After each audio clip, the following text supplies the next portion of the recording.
wonder what's keeping Claire. Relax.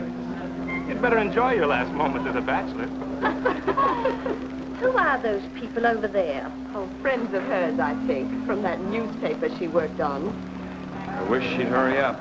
I'd like to get the gang back to the newspaper. Well, that's Claire for you, even late at her own wedding. You know, I really hate the lizard. What do you mean? Well, I speak now as her editor, not as a disappointed suitor. Claire'd never make a newspaper woman, and you know it. Oh, I don't know. She dug up more hot social stuff than anyone the Tribune had had before. That takes talent. Personality, Hank, my boy, not talent. All right, so I appreciated her personality. You appreciated it. I was the one that brought her to your attention when she was only an $18 a week steno from a hick town. Remember?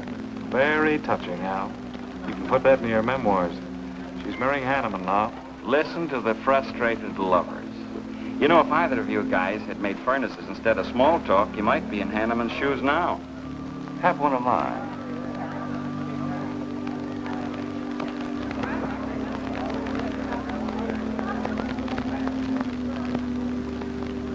We do have memories, don't we, Les?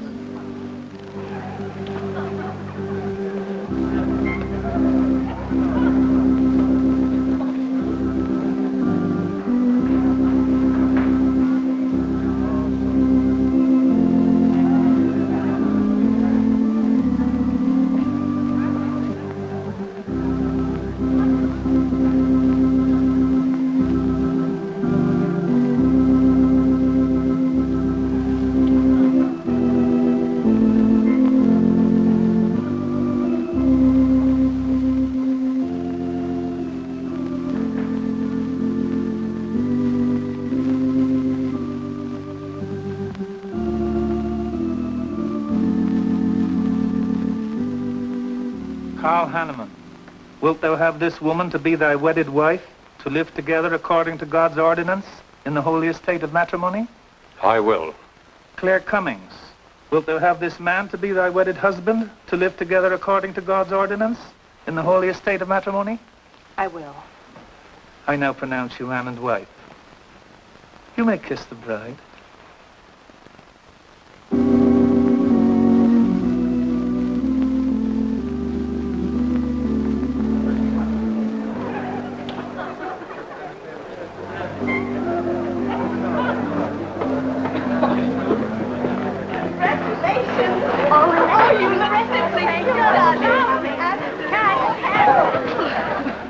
June, don't tell me I'm going to lose another employee. Don't worry, Mr. Doyle. I don't even have a boyfriend. We better go in now and cut the cake. We'll have to hurry, darling, if we expect to catch that plane. I'll be right in. I just want to say my goodbyes to a few of the gang. All right, but hurry. Thank you. Thank you.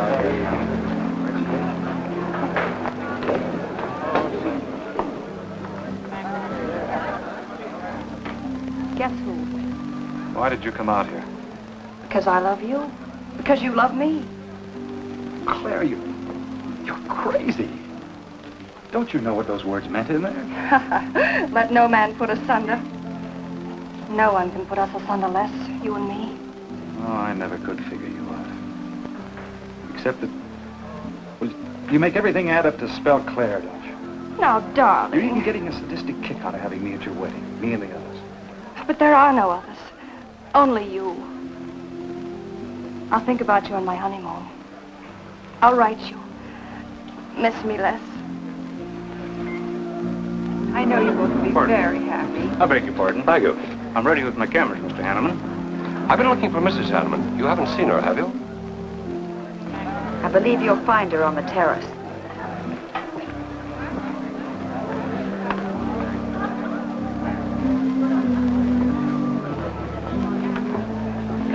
Carl, why aren't you entertaining the guests? I've been waiting for you, my dear. I was detained. On the terrace?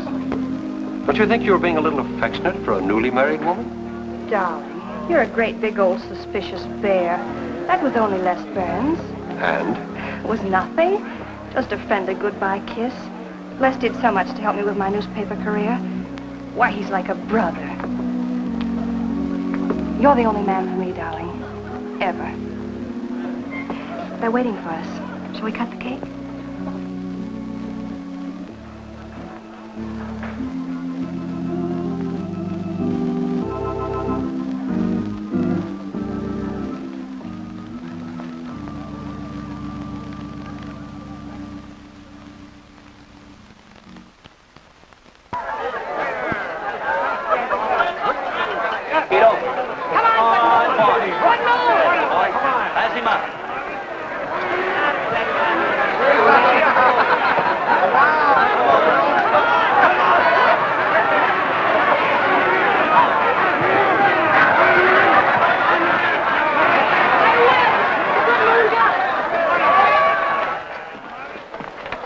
How much did he pay?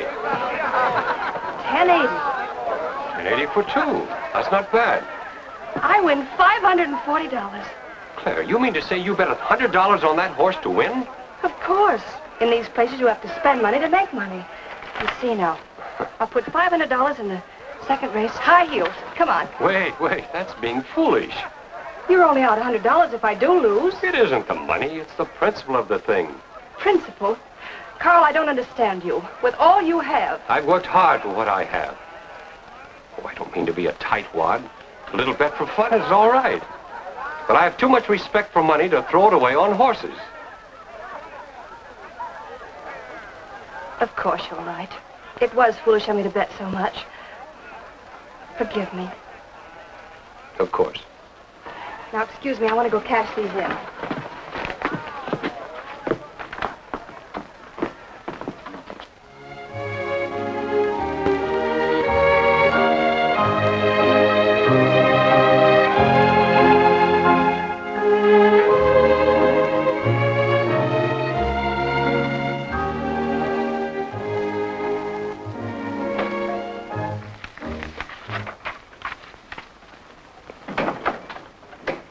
Hello, darling.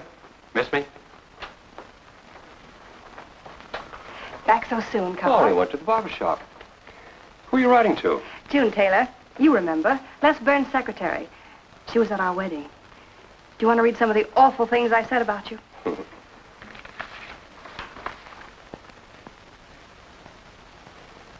It's hard for me to believe that I'm so lucky as to have a woman like you in love with me. It's true, darling. Every word of it. I'm sorry, Claire.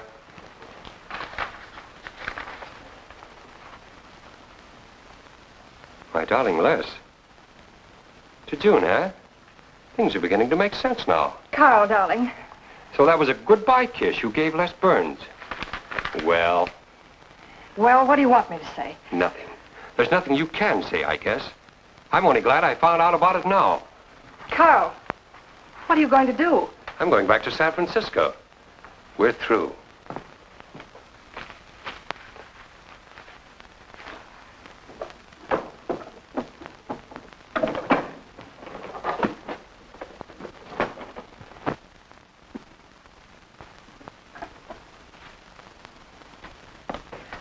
But what am I going to do, Carl? I don't care what you do. But I have no money. Thanks to your great generosity. That was enough for the week's hotel bill. You've got that money from the racetrack. Live on that. You'll not get another cent from me. Oh, no. I wouldn't be too sure of that. I'm your wife, Carl. There are community property laws in this state. It won't be that easy. It'll be very easy when I show this letter to the judge. And I'm starting divorce proceedings in the morning. Oh, Carl, darling, let's talk this thing over. It's so silly. Get out of my way before I forget myself.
Would you please connect me with a house physician? Hello, Dr. Hastings? This is Mrs. Carl Hanneman, Bungalow 9. Could you please leave a prescription for some sleeping tablets for me at the drugstore?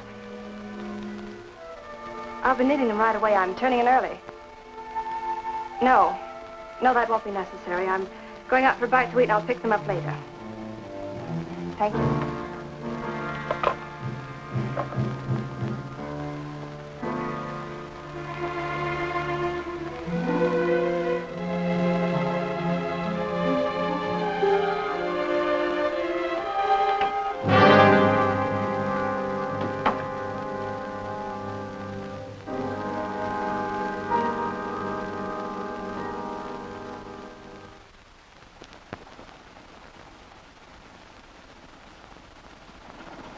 I want a new set of plugs in 42. Okay, Blackie.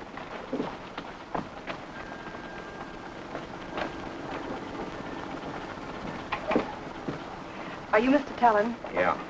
I must reach San Francisco by tonight. I want to be back by morning. Can you make it? I can make it up and back if If what? this weather holds out and my fee is big enough. How much will it cost? $400.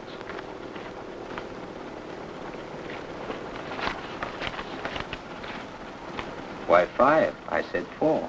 I know you said 4. I never made this trip. You never saw me. Understand? Sure. I don't even want to know your name. I'm glad we understand each other. Perfectly. Now, if you wait over there, we'll be ready to leave in a few minutes. Hey, Jack, roll out 41 and let's warm it up. Right.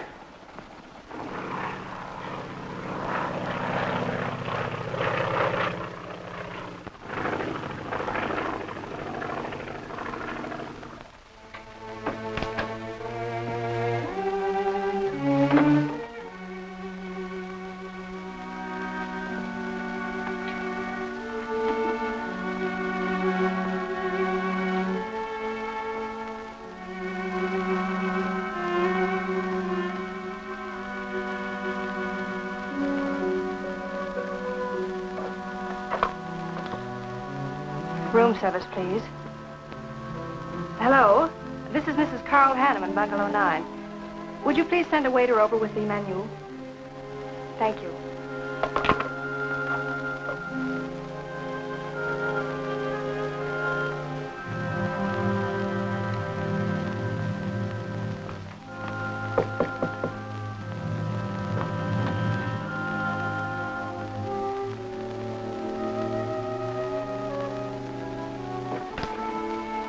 Good morning, Mrs. Hanneman. Good morning, Victor. Let me see. I think I'll take some orange juice and toast, coffee. That'll be all.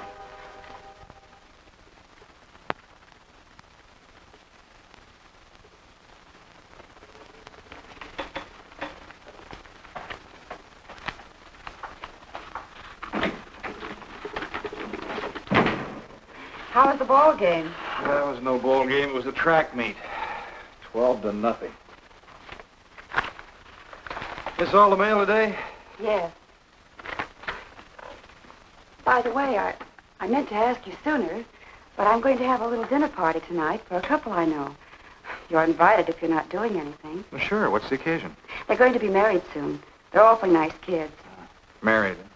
And the trouble will really start. Mr. Burns' office. Long distance calling. It's Mrs. Hanneman. Hello, Claire. Hello, Les. I'm so glad I caught you at the office. How's the honeymoon? It was interrupted. Carl had to go back east yesterday. Business, he said. He wanted me to stay over, wait for him here. But I'm not. I'm coming back to San Francisco tonight. You think that's sensible? Of course not. But I'll see you again. Look, I want you to arrange a plane ticket for me. Reservations are so hard to get at this end, it'll be easy for you. All right, Claire. I'll take care of it tomorrow. Tomorrow won't do.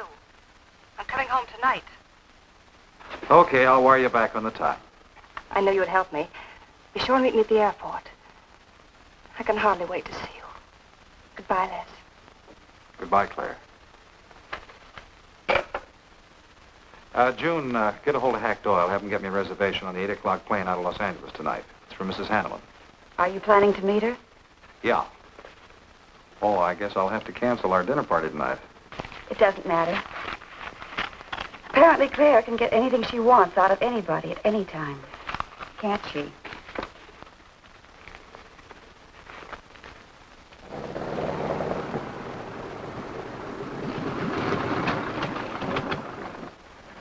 I never thought I'd be back with you so soon, darling.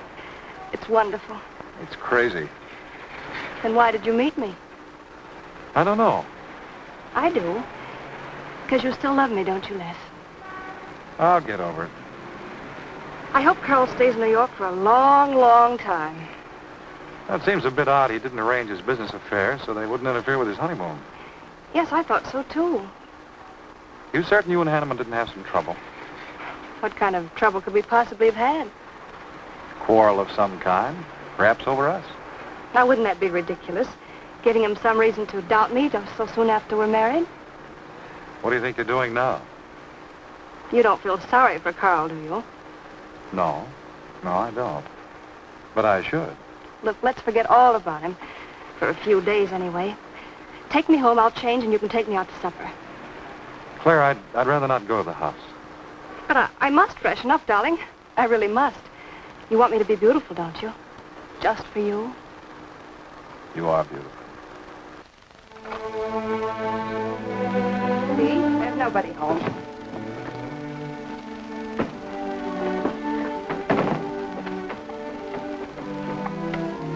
Wait in there, darling. I'll be down in a minute. Come here. Oh, darling.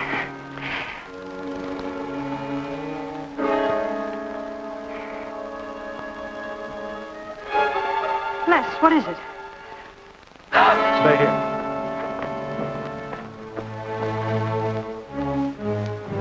Carl.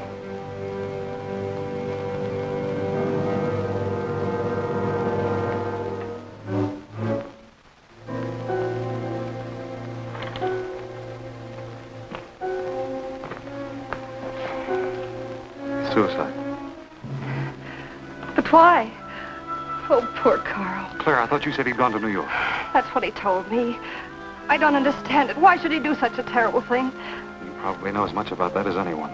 It's going to be one of the first things the police ask you. You can't stay here, darling. I'll take you over to Hack Doyle's. Where's your telephone?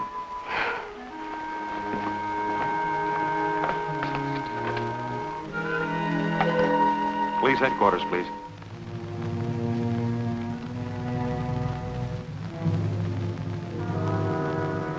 I thought of you and Hack right away, Mamie, and brought her over here. I hope you can put her up for tonight. Oh, of course.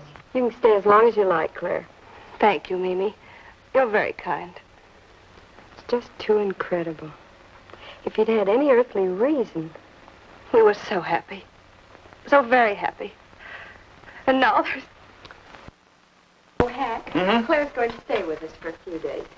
Good. Plenty of room. The police are over there now. Murdoch said he'd stop by here later. Sure it was suicide? Fairly sure.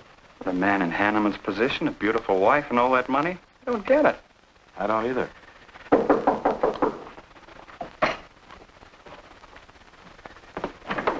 Oh, hello, Bill. Come on. How are you, Hank?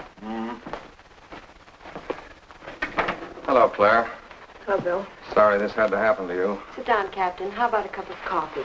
Thanks, Miss Doyle. I won't annoy you for long, Claire. Just a few questions, routine. You know how it is. Of course. Les gave me most of the details over the phone. Your husband, by the way, has been dead for nearly 24 hours. How did it happen that Burns met you at the airport? He didn't happen to. I phoned him from Los Angeles. How come? Well, I was arriving late and alone. I knew Les would pick me up. Do you have any theory as to why your husband came to San Francisco after telling you he was going to New York? No. I didn't know anything about the business. The gun, of course, was Hanneman's. We checked the serial number. Funny there are no powder burns on the coat. Bill, a suicide doesn't always press a gun against his body. In that case... There would be no powder burns, I know. Do you know of any reason why your husband should have taken his life? No, I don't. Anything wrong with his health? Not that I know of. But that could have been the reason. Had you quarreled? Oh, no. No, we never quarreled. Believe me, throughout every minute of our married life, we were supremely happy. The entire week, huh? Well, that's all for now. I may want to talk with you again later. Where will you be? Right here with us. Thanks. Bill. Yeah? You found fingerprints on the gun, of course. I mean, Hanneman's prints. Uh-uh. Clean as a whistle.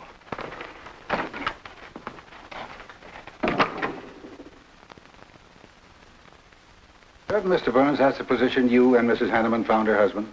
That's right.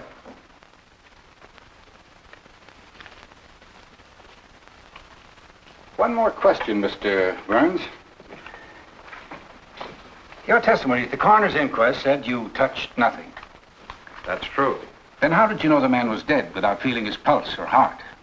Mr. Chalmers, I've been around enough to know a dead man when I see one, especially after 20-some-odd hours. You assumed that Mr. Hanneman committed suicide. Why? Well, everything points to suicide. Not in my assumption, Mr. Burns. Mrs. Hanneman, you say you saw your husband alive on Monday afternoon, and then the following night, which was Tuesday, you saw him again. Yes, but he was dead. I've told you everything. You don't need a weather vane to see which way this wind is blowing. Was it customary for the servants to take a vacation whenever Mr. Hanneman left on a trip and leave the house empty? Well, I don't really know. I didn't give orders to the servants. Carl, Mr. Hanneman ran the house. I hadn't moved in yet. I see that you also assumed that this was a suicide. Naturally, it couldn't have been anything else. That's what Mr. Burns said. According to the Police Scientific Detection Laboratory, the pistol found near the body was the one used in the death of your husband.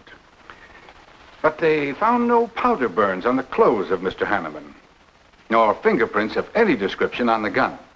Furthermore, it was brought out that Mr. Hanneman couldn't have fired the gun because in making certain tests of his hand for traces of powder marks, none was found. Just what are you driving at? Simply this. Carl Hanneman was murdered. But unfortunately, I haven't enough evidence to hold either of you. You were out of town, and your alibi was proven. You're free to go.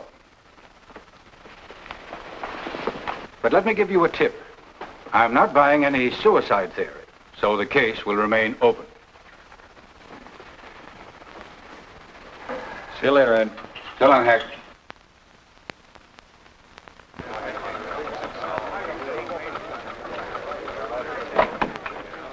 Good morning, Les. Just the guy I want to see. Yeah, about what? Oh, I've been assigned to do the follow-up on the Hanneman case.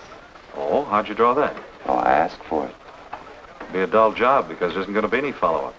Just an ordinary suicide. Are you kidding? I never smelled an odor of fish so strong in my life. No fingerprints on the gun, and you call it suicide. So what? What makes you so sure? Can you give me a good reason for Hanneman killing himself? No, I can't. Perhaps he thought he had a good reason. And perhaps he didn't. So meanwhile, if I can dig up a plausible motive... Who asked you to dig up a motive, plausible or otherwise? I said, if I can dig up a motive, I'm willing to accept suicide. But if I can't, then it'll have to be murder. Still carrying the torch for Claire, Hal? Not anymore. But somebody sure fixed it in a hurry for you to get Claire again. That's a nasty crack. So meanwhile, chum, walk a straight line. Or you'll have people thinking you took a shot at Hanneman. You got a lot of work to do, Al. You're so right, boss.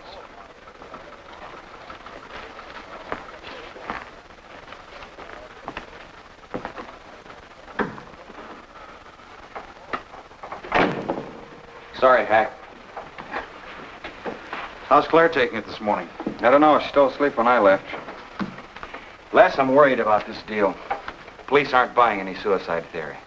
Is that why you put Herrick on the story? Maybe. He might dig up a suicide motive. What's your slant? Well, Hanneman killed himself. Nice try, Hack. You're about as subtle as a punch in the nose. You think Hanneman was murdered, don't you?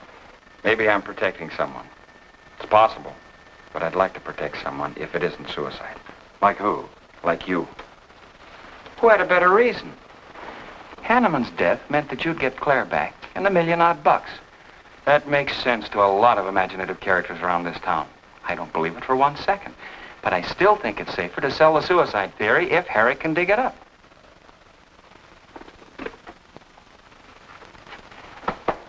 Thanks, Hack. But I didn't do it.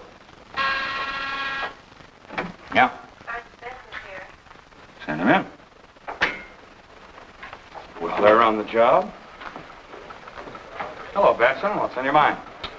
The DA would like to see you gents in the morning. Says it's important. About 10 o'clock. What's he want us for? Don't you know?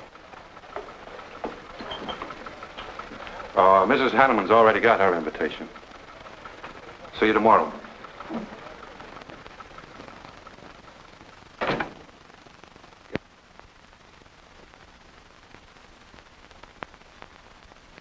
Eric really revels in pouring it on. Well, it's news. Nobody's been hurt. Yet. By person or persons unknown. Could have been worse. The DA certainly tried hard to tag it on somebody. Tell me, Hack, do you think that Claire could have shot her husband in some way? No. She was in Los Angeles the night he was killed. DA couldn't shake that, and... Good morning, everybody. I hope I'm interrupting something important.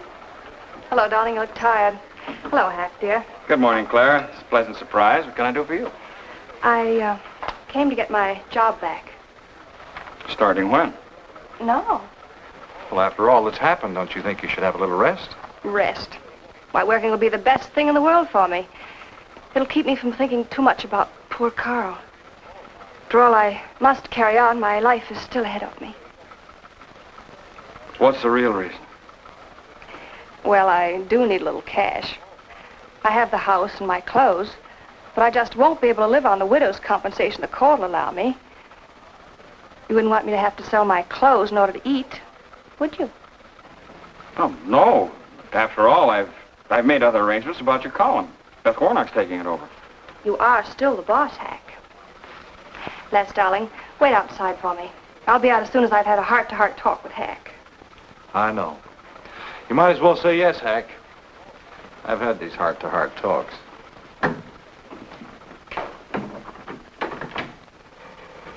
You will let me stay, won't you, Hack?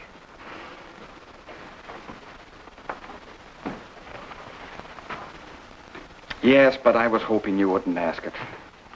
You are a darling. Listen, Claire, you stick to the job and no playing around. There's enough trouble here now without you adding to it. I don't know why you talk like that. I'm serious about it, Hack. I'll work hard. For your sake, I hope you do. You are a dear. See you later.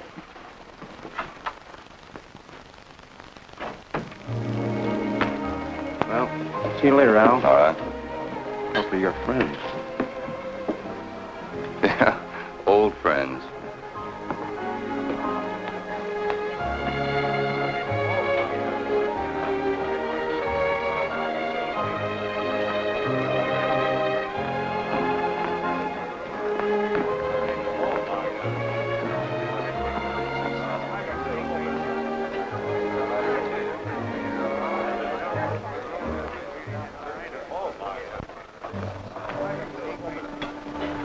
Two martinis, please.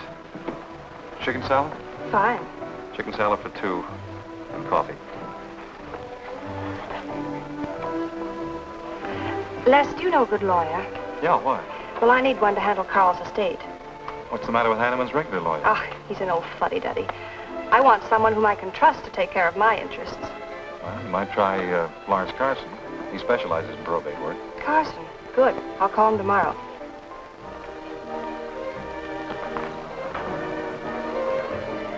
Do I know that man over there? You should. It's Stanley Mason. Our paper's backing him for Congress. Of course. Why, the pictures on his campaign posters don't do him justice. You know, I never could figure that guy. Every time I see him, he's with a different girl. So? Oh, we'll have 4 Manhattans. Make them half French and half Italian vermouth. We'll order later. I'll look after them personally, Mr. Mason. Thank you. Stanley, Isn't that Hanneman woman over there? Yeah, she's very attractive, isn't she? Well, if you like the type. Why wouldn't he be a good man to handle the estate? No. He's too tied up with his election campaign. What are his chances, Les?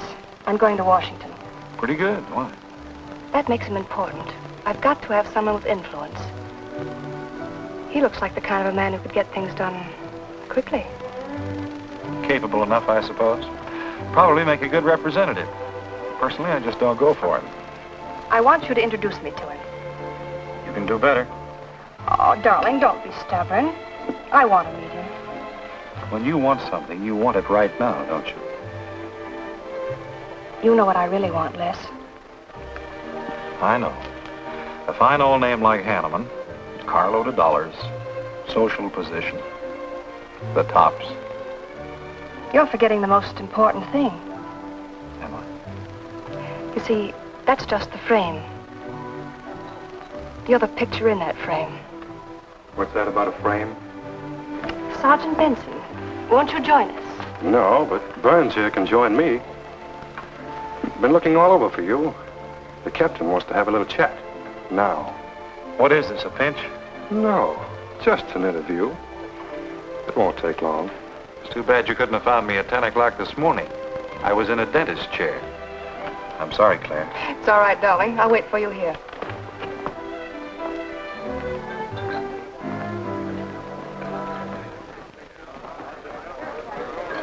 Violet.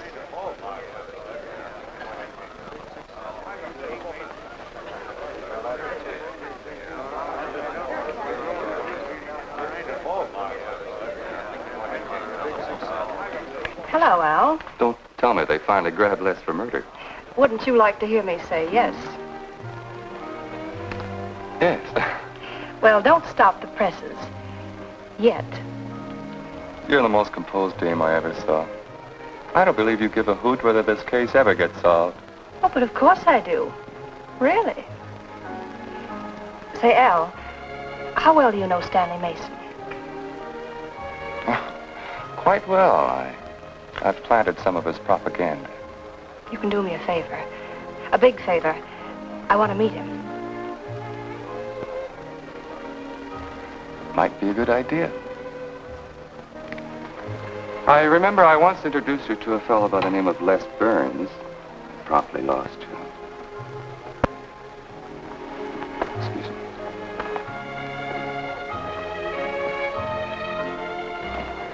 Stan, how are you? Well, hello, Al. Say, I have a young lady over here I'd like to meet you.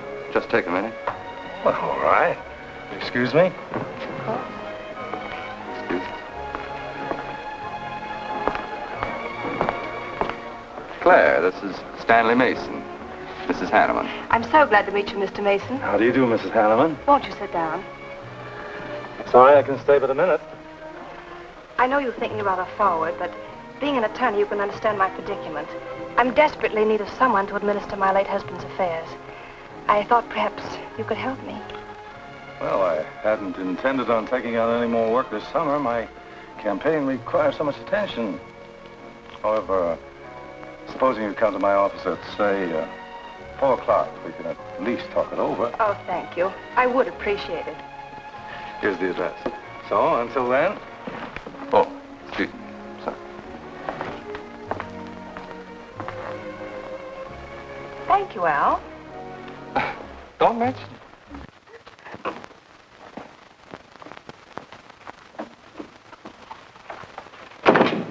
I found him, Cap. Right where I expected. With the grief-stricken widow. Only if she's grief-stricken... Skip it. Bless my boy. Have a seat. Last time it was hello, Burns. Today it's Les, my boy. What do you want? You know, I just wanted to chin a bit, will you? Oh? I didn't know I was that interesting. You live out in the Hanneman neighborhood, don't you? No, and you know it. But you go out to that neighborhood quite often, don't you? Yeah, so what? To visit friends. Oh, sure, that's right. There's Hack Doyle and his wife, June Taylor. Say, there's a clever little girl, huh? Your secretary, huh? Since when have you become so interested in my secretary? I thought you were a happily married man. Weren't you out in that neighborhood the night Hanneman was shot? Monday night? No, I wasn't. I played gin rummy with the boys in the press room. Went home to bed about 10 o'clock. He read the testimony, did the checking. Come on, Murdoch, what's on your so-called mind? Funny, we can't find any record of where you were between 10 o'clock and 8 the next morning when you had breakfast at Drake's coffee shop. Nobody saw you around your apartment house. Nothing so strange about that. People in my neighborhood mind their own business. I spent the night sleeping. You got an edgy temper today, Les. Aren't worried about anything, are you? I'm annoyed. Until you and the DA get this thing settled, nobody will get any rest. We may have the answer quicker than you think. The police expect to apprehend the criminal within 24 hours. Shall I quote that? You can write out the gags, Burns. You've been crazy about Claire for a long time, haven't you? That's right. You thought she was going to marry you. Then she married Hanneman. That must have been quite a jolt. I won't deny that either. So you must have been pretty sore at Hanneman for beating your time. All right, I suppose I was. You know, Burns, you've given out with all the motives a man needs for killing another. You don't need motives, Murdoch. You need evidence. Evidence? You just told me that you weren't near the Hanneman home last Monday night. I wasn't. And how do you account for your cigarette case being found on the Hanneman garden, still wet from Monday night's rain? I don't have to account for anything. To throw cold water on your mastermind, I tossed that away right after the wedding. Anything else you want to know? No, that's enough. Next time, be more careful when you talk to the captain.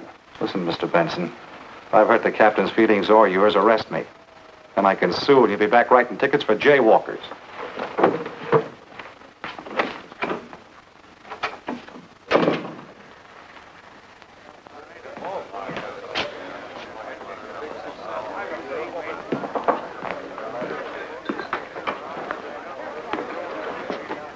You rent that stool by the month?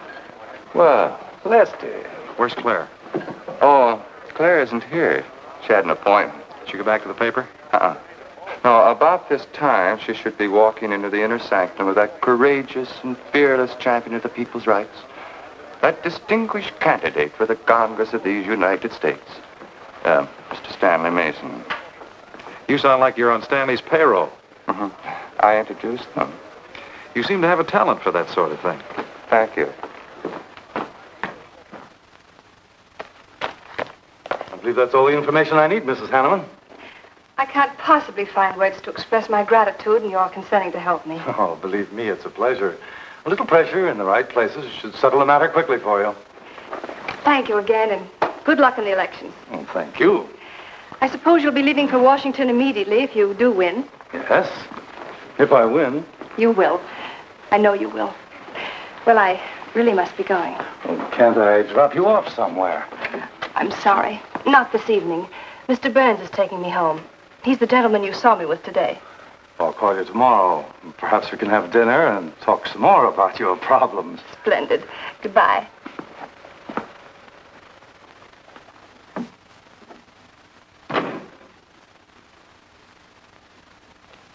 Look, Claire, don't you think you ought to stay over at Hackdale's a little longer?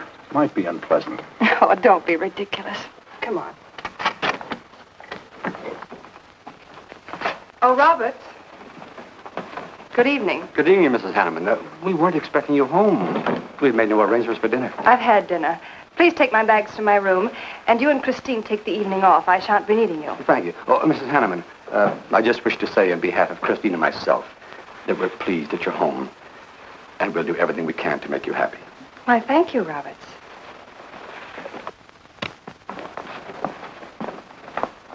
Well, come in, darling. You aren't afraid of Carl's ghost, are you?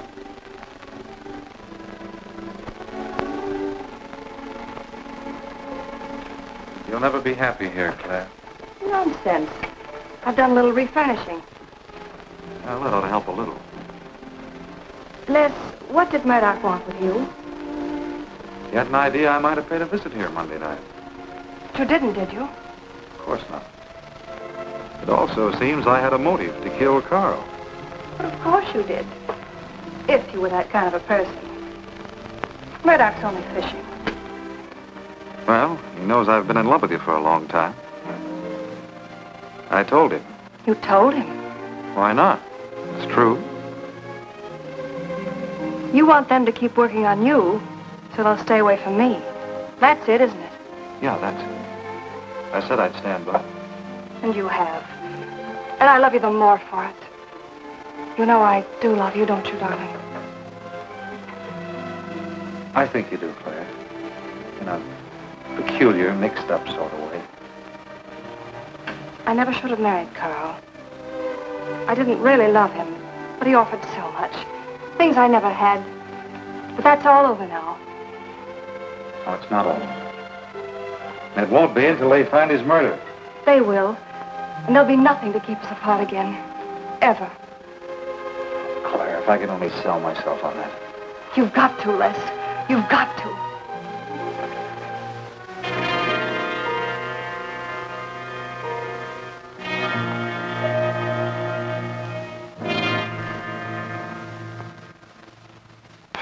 So that little tidbit straight from the horse's mouth brings us to the 3:00 mark for today. See you around about this time tomorrow. Les Burns. You're pretty sharp today. That's the best column you've done in 2 weeks. Thanks. You say so, it must be all right. Hi, pal. Hello, Harry. Hear about your girlfriend? They dragged her in this AM. Murdoch and the DA gave her quite a going over. Lawyer's charging to the rescue, Les. Stanley Mason already beat you to it. What do they want with her, Al? Well, it seems they had a hunch Claire made a fast round trip into town the night her hubby joined his ancestors. Seems they thought her alibi about being in L.A. the whole time was the bunk. Oh, that's ridiculous. What is it? Well, you'd know more about it than anyone. Jones, put that through, please.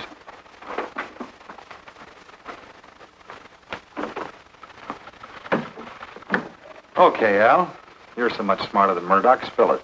Oh, I'm not saying I'm smarter. But I do know Claire better than he does.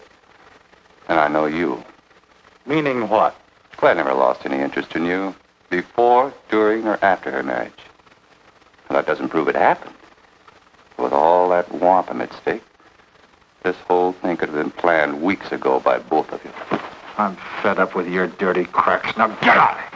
Wait a minute. Look, Junior, one of these days I'm going to be too late and you're not going to have any teeth. Mm-hmm. You're so right, boss.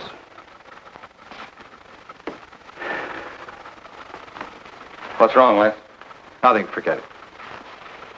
The way you want it? If anybody wants me, I've gone for the day. Have one for me, too.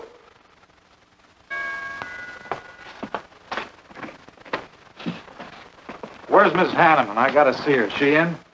Why, yes, but she's going out. This is important. What's the trouble, Les? Oh, I've been trying to find you all afternoon. You didn't get back to the paper. Where were you? I was with Mr. Mason. We were talking over the estate. Oh. Looks like you got some more talking to do. It's really only business, Les. Come in, but I can only see you for a moment.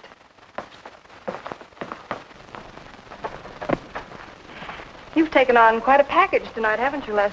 Well, I've had a few drinks. Sitting over at Renard's. Been thinking things. Crazy things. About me? Yes, you. Murdoch and the DA asking you all those questions. It's nothing to be disturbed about. I'm not so sure. Why do you say that? Were you in this room Monday night? What? Why, you know I wasn't. I don't know anything. But I wouldn't lie to you. Have I ever, Les? Claire, there's only two people could have profited by Hanneman's death. I'm one of them. You're the other. Why, how dare you come in here accusing me? You only married Hanneman for this. You've admitted it a dozen times. But I didn't kill him. How can you even think it? I didn't kill him. I didn't say you did. But if you know anything, you've got to tell me. Were you in this room Monday night? No. You might have come in, seen someone. I've got to know. Stop shaking me. Then tell me the truth. Let go of me. I thought you were going to stand by me. Why, you're drunk. I'm only trying to help you and me. Ha. Help me.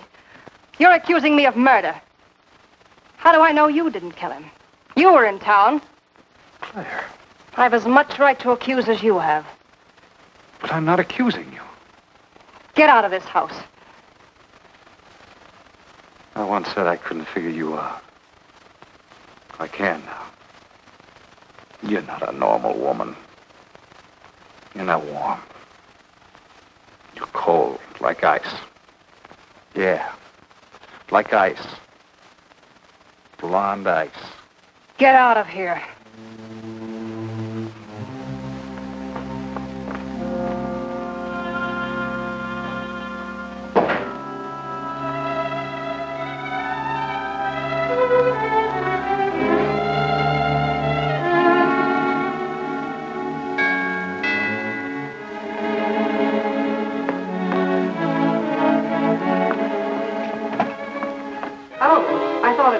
Hello, Mrs. Hanneman.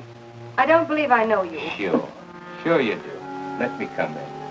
We can talk better inside. In there. Now, what do you want? And I saw your picture in the paper, and I found out who you were. I figured we could make a deal. Deal? I was going to call on you last night, but you had company. And I had to see you alone. What kind of a deal? Seems that plane ride last Monday night returned big dividends. I paid you to forget me. I thought I could trust you. Sure. Sure you can trust me. But it's hard to forget murder for any $100. Why, you dirty double... I don't like that word. All right, we'll forget what happened to Hannah. I'll go along with you on that suicide story. That is providing there's a little consideration of, let's say, 50 grand. $50,000? Why, I don't have that kind of money. This estate's in probate. I won't receive a thing for months. I can wait. But in the meantime, I'll take this. I know a little man who'll lend me money on it. All right. All right. Just don't come near this house again. But I will keep in touch with you. Quick, out the terrace door. And don't forget, Mrs. Hanneman, I'm not kidding about that 50G.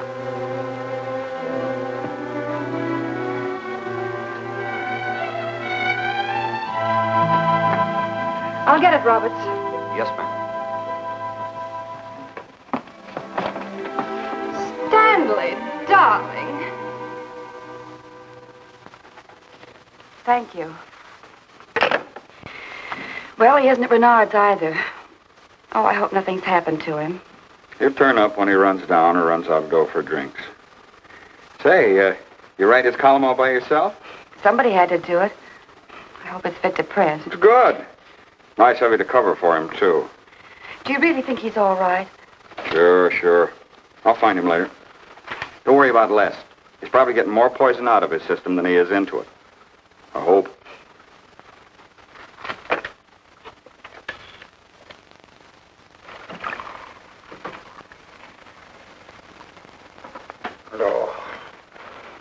Oh, June. Oh. See if you can give me another head, will you? This one's not going to do me much good. You certainly had a little trip for yourself. I guess so. What day is it? Tuesday. Holy mackerel. What happened to Sunday and Monday? I took care of them for you. Oh, you would. Who found me, Hack Doyle? No. Claire. Claire? Mm-hmm. You were trying to convince the doorman at the top of the mark to let you out on the roof. It was the only way to the moon. Oh, brother. The moon? Looks like I wanted more than a little trip. Here, drink this. It'll make you feel better. Guess I've been the horrible example, huh? You no doubt thought you had a big reason for getting tight. Yeah, I had to get away from something. Something wasn't good for me. Have any luck? I don't know. I'm never going through this again, I can assure you of that. June. Well, Well, I guess I'd better get back to the office. Thanks a lot for looking after me, June. I'll be down after a while, if I can make it. Don't hurry.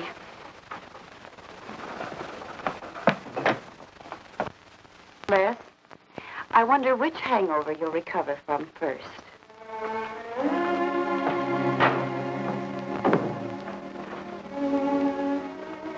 I thought we were all washed up, Claire. Les, for everything I said the other night, I'm terribly sorry. I guess I was a little mixed up myself. Forgive me, darling. I must have been out of my mind to say such awful things to you. I realized the truth later. You were afraid for me because you loved me. That was it, wasn't it? Yeah, maybe it was. I just couldn't believe that. Look, let's forget all about it. We know there's nothing to worry about. There never was. We know that, don't we, Les? Sure, Claire. Sure. Oh. Here's to our new congressman. May your career be long and successful. Thank you, darling. Jeff, but aren't you both a bit early? I only wish I could be as sure of my future in psychiatry as you can be of your future in Washington. Doctor, you were analyzing me at dinner, the workings of my mind. Do go on. It's very interesting. I've never been psychoanalyzed before, and your deductions amaze me. Claire, I warn you, if Jeff continues, he'll have you convinced you're batty. Simply because your father ran away with another woman and your mother was relegated to hard work. Stanley doesn't quite believe in the powers of psychoanalysis, Mrs. Hanneman. But if either of you could spend a day in my office listening to some of my patients, you'd see the logic of my deductions. Or any psychiatrist's, for that matter. Oh, don't mind Stanley's cynicisms, Doctor. Yes, Robert? Telephone for Mr. Mason. Excuse me. Certainly. I was telling you at dinner that I believed that money, clothes, adulation, etc. was a necessity with you. That some people are impelled towards an objective without even consciously knowing why. Is there something criminal in my being ambitious? Why, no. Criminal? Of course not. Unless your ambitions take a perverse form, then you'll stop at nothing, right or wrong, to get what you want. They say the female of the species is deadlier than the male. Go on, Doctor. Sorry to interrupt, darling. It was my campaign manager. He arranged a last-minute radio interview for tonight. I'll have to leave. You can drop me off downtown, Stanley. I'll get my coat. All right. You forgive me, darling? Of course, honey. I'm so proud of you. Oh, I almost forgot the good news. I had lunch with the DA this noon. It looks like Hanneman's murder is going to be filed away under crimes unsolved. It's their opinion that it must have been done by a burglar. Oh, I'm so glad, really. Now I'll be able to go with you to Washington with a clear conscience. Say, you haven't told any of your friends about our plans, have you? Oh, no, of course not. Good. We'll surprise them tomorrow night. Yes, we certainly will. Ready? Yes, thank you.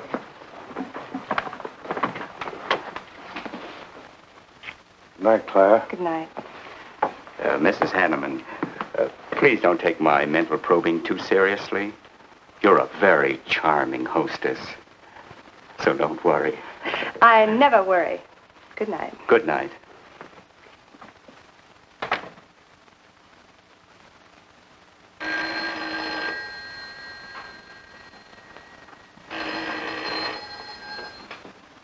Hello?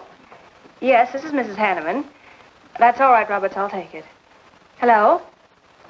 Who? How dare you call me here?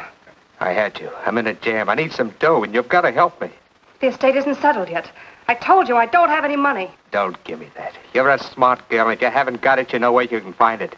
I need at least a couple of grand now and tonight, or else I go to the cops.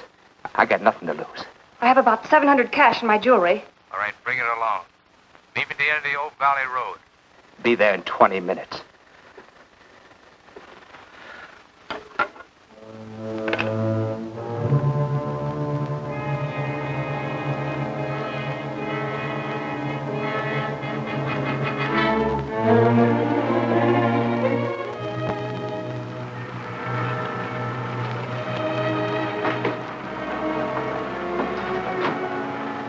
Did anybody follow you?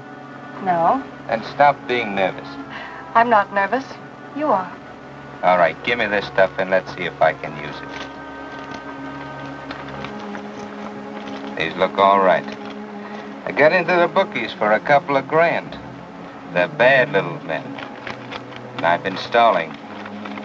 Tonight they told me, pay off or else. They wouldn't kill you for $2,000. They'd kill for a lot less. That's why I had to put the bite on you. Thanks, Mrs. Hanneman. I wouldn't double-cross anybody. Not unless I had to. I wouldn't double-cross anybody either, Blackie. Unless I had to.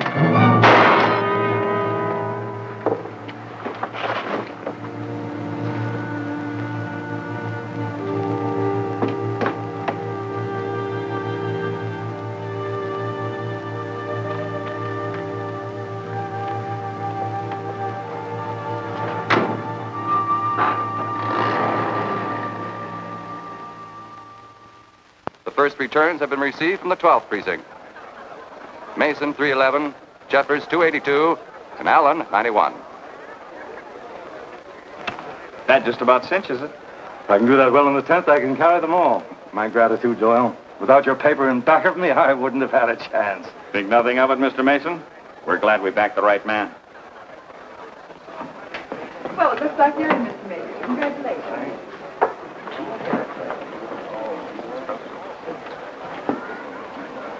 Seen Les and Claire yet tonight?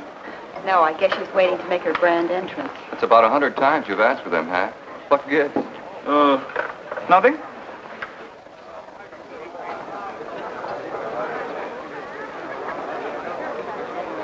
Mr. Doyle, looks like we have a new congressman. Yes, it does. I'm sure he's going to be a good one. I hope so. We backed him. Hello, Claire. Hi, Les. Hi, Hank. Oh, good evening, Claire.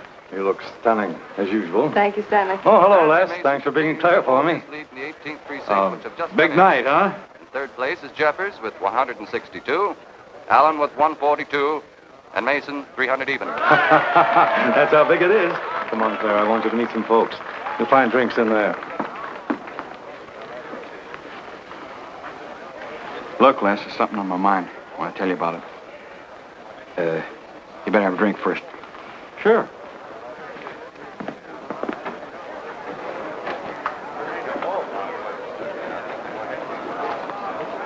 Hi, folks. How's the brawl? Well, at least the liquor's good. Well, Junie, aren't you a pretty thing tonight? Well, it's about time you noticed me. The trouble with you men is you always have ink in your eyes down at the office. Have a fresh one? No, thank you. This will do. Les. I'll talk to you for a minute. Excuse us. What gives? Did you come with Claire tonight? No, I came with my Aunt Martha from Penobscot. No, I'm serious. You saw her come in with me. You better get her out of your system, but right now. What are you talking about? Things are fine with us now. She couldn't be sweeter. You should have seen her earlier, helping me get things ready for that little party up at my place tonight. How about a speech, Mr. Mason? We haven't had one. Come on, Stanley. Yeah, give us a speech. That's all I need.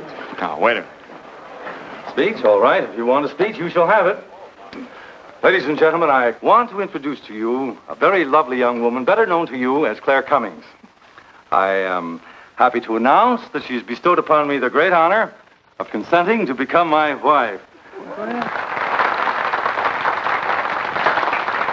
This is a dirty, low-down trick, but I'm glad it's happened. Someday I'll tell you why.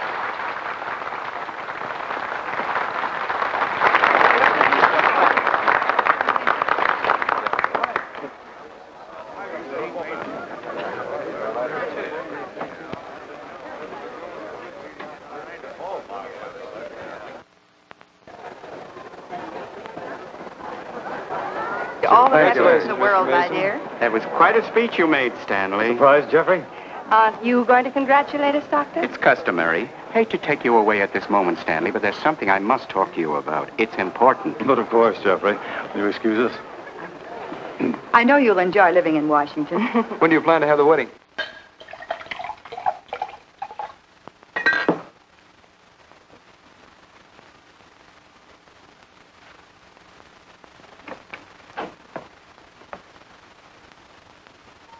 Don't look at me like that, darling. And what are you doing here? I wanted to see you alone. Sure, not a husband in sight. Dead or alive. I didn't have a chance to explain. No one can put us asunder, Les. You and me. It was more effective last time with wedding music, remember? Oh, you're cruel. I didn't mean to hurt you, and you are hurt, aren't you? That's how much you bother me now. Not a quiver.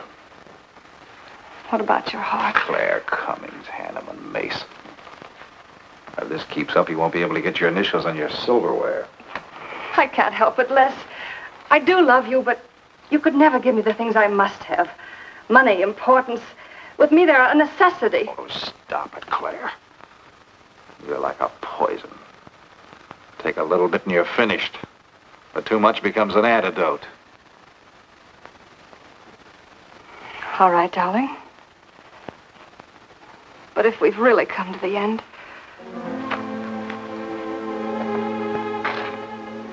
Stanley. Do you mind, Burns? I'd like to say something to my fiancée alone. Not at all, Mr. Mason. Not at all. Go right ahead.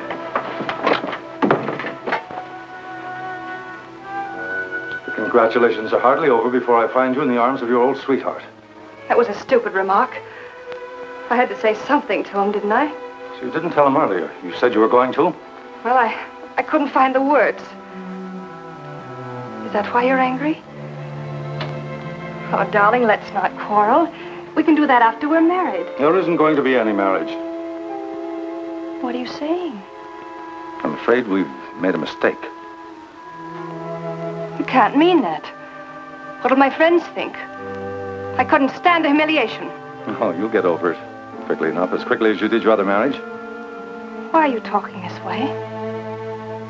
What did that phony doctor tell you? That's not important. We've made a mistake. Now let's forget it, shall we? But you can't throw me over.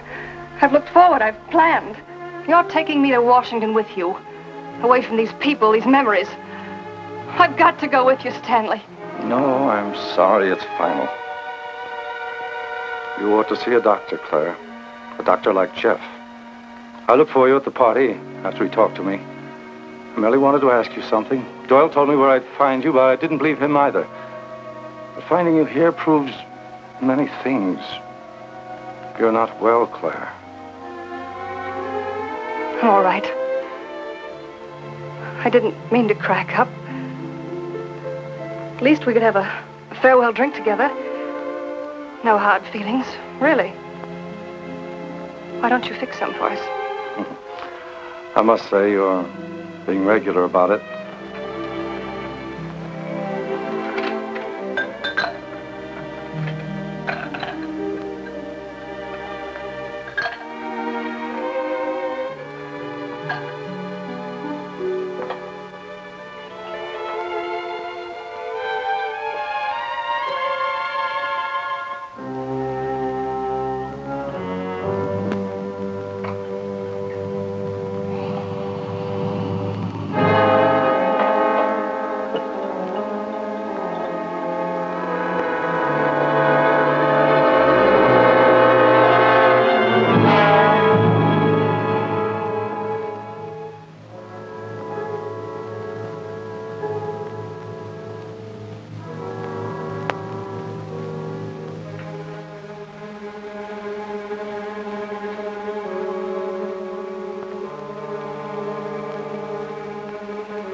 Claire. What have you done? I did nothing. You killed him, Les. I killed him? Don't you remember? You came in just a few minutes ago. You saw us talking. You looked funny. Crazy. You said you were going to kill Stanley because he stole me from you. So you picked up the knife and you stabbed him. You're out of your mind. No, I'm not. You're insane. No. No, I saw you do it. You dropped the knife and you ran out the door. I tried to stop you. Came in just a few minutes later. Right now. You murdering little idiot. Les, don't! Mason, you won! Alan just conceded the election! You're going to... Where's he gonna go? You made it on its minute right there.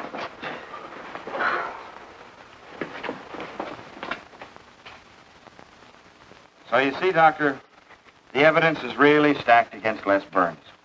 I and the others feel that he's absolutely innocent. Now, I asked you down here to see if there wasn't something you could do to help us prove Les is innocent and Claire's guilt. Because just as sure as my name is Hack Doyle, she's framed him. I agree with you 100%. I am positive that Mrs. Hanneman killed Stanley. But because of her testimony and finding the knife in Les's hand when you arrived at the scene, the police could come to only one conclusion. Surely there's something you can do to help him. He's innocent. I know he is. Look, you were once connected with a big city police department. Then you must have run across cases of this sort. I know now that Claire Cummings is a nut if I ever saw one. Yes, you're right, Mr. Herrick. I'll at least have a try at it. I'm just as interested in finding Stanley's murderer as you are in proving Mr. Burns' innocence. Now, I have a plan that might break her down.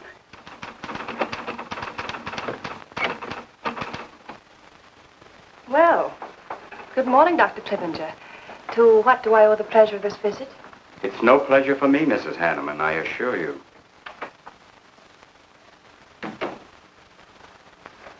I just came to ask one question. Why did you kill Stanley Mason? What? How ridiculous you are, Doctor. Am I? You see, I had a talk with Stanley last night concerning your betrothal and advised him against it. It's safe to assume that when he came to tell you there wouldn't be any marriage, you killed him in a fit of anger and then concocted a story to implicate Mr. Burns. It's the most absurd accusation I ever heard. You seem to forget that Les Burns' fingerprints were found on the knife and that he was seen standing with it in his hand. But please have all the facts, Doctor. Not all of them. All they need to convict Les Burns. Do you mind if I finish my column? No. Why, no.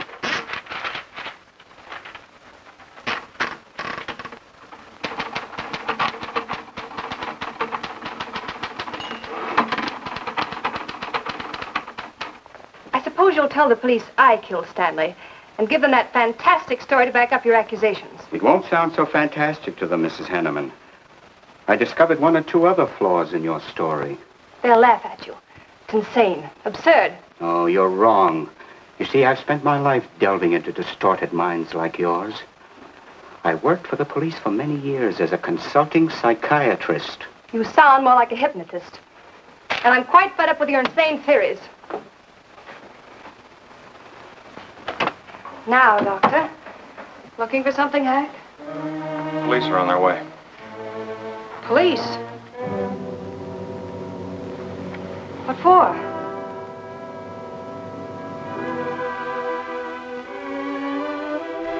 Oh. I see the three of you dreamed this one up. Well, as long as you're going to have me arrested, you might as well read my last column. Go ahead, read it, Hack. Read it out loud. I killed Stanley Mason. I killed Carl Hanneman. I killed Blackie Talon. You didn't know about Blackie, did you? You hid that story on page 5. Unsolved robbery and slaying. I killed Stanley Mason because he no longer wanted to marry me. Stanley Mason was the top of the ladder for me. The top rung. I had money. And now I was going to have position. He was taking me to Washington with him. I could leave then without making the police suspicious. Clever of me, wasn't it? Why did you frame Les Burns? Why? Because he caught me with blood on my hands. Because at last even he had discarded me. I never loved any of them. You, Al, Hanneman, Mason. But Les, I wanted to hang on to him. He was of no use to me, but I couldn't let him go. Maybe I did love him. Hello. Miss Cummings? No, she's out. I'm glad you confessed, because you never could have gotten away with it much longer. I would have, but to per you, Dr. Clippinger. You with your slimy scientific snooping. As soon as you came in, I realized it was you who turned Stanley Mason against me. You sent him to his death just as much as I. Sit down, Claire. Why, but for you, I'd have everything I ever wanted in life. I hated you because you were the first man who ever saw inside my mind. And I'm gonna kill you. Let go of my arm!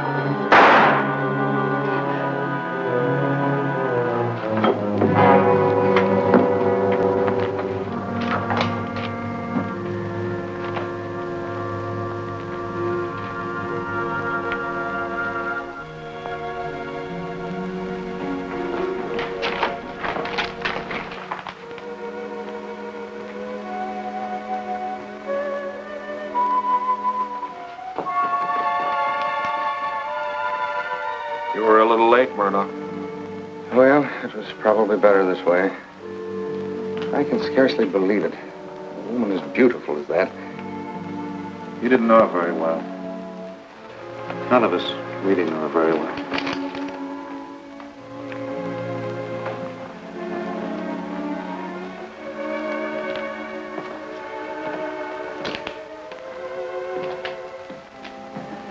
She wasn't even a good newspaper woman.